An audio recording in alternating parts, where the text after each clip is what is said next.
তেও মই ভাবাই নাছিলোঁ হ'ব বুলি সেইখিনি মই পাৰ কৰিব লগা হৈছে মেণ্টেলি প্ৰস্তুত নাছিলোঁ কোনো ধৰণৰ কথা ক'বলৈ বা কিবা ষ্টেটমেণ্ট দিবলৈ সেইটো কাৰণে 7 দিন মই যেনে যেনে কটালোঁ কিন্তু এতিয়া জোখতকৈ বহুত বেছি অপপ্ৰচাৰ চলিছে বহুত ধৰণে মোক সাঙুৰ খুৱাইছে বিভিন্ন ক্ষেত্ৰত ন্যায়ালয়ে মোক দুখী কৰাৰ আগতে নিউজ মিডিয়াই মোক দুখী কৰি মোক এতিয়ালৈকে ফাঁচি দিছে মোক অলৰেডি মই দুখী বুলি কথা কৈছে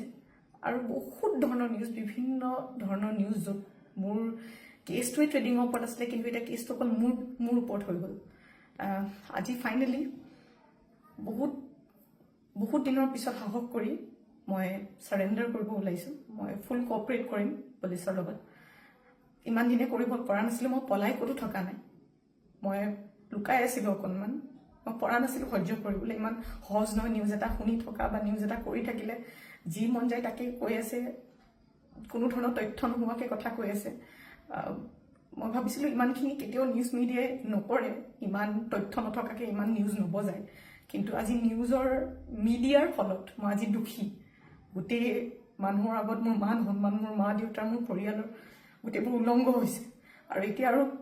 আৰু ধৈৰ্য ধৰিব পৰা নাই চবৰে এটা সীমা থাকে সেইটো কাৰণে আজি মই সাৰেণ্ডাৰ কৰিম আৰু মোৰ বিশ্বাস যে তথ্য চাই ন্যায়ালয়ে ডিচিশ্যন ল'ব আৰু মিডিয়াৰ নিউজ চাই নহয় চ' আজি মই সাৰেণ্ডাৰ কৰিম আৰু মই ফুল কোঅপাৰেট কৰিম পুলিচৰ লগত আৰু মোৰ বিশ্বাস যে যদি মই সত্য হয় মোৰ কোনো ধৰণৰ শাস্তি নহয়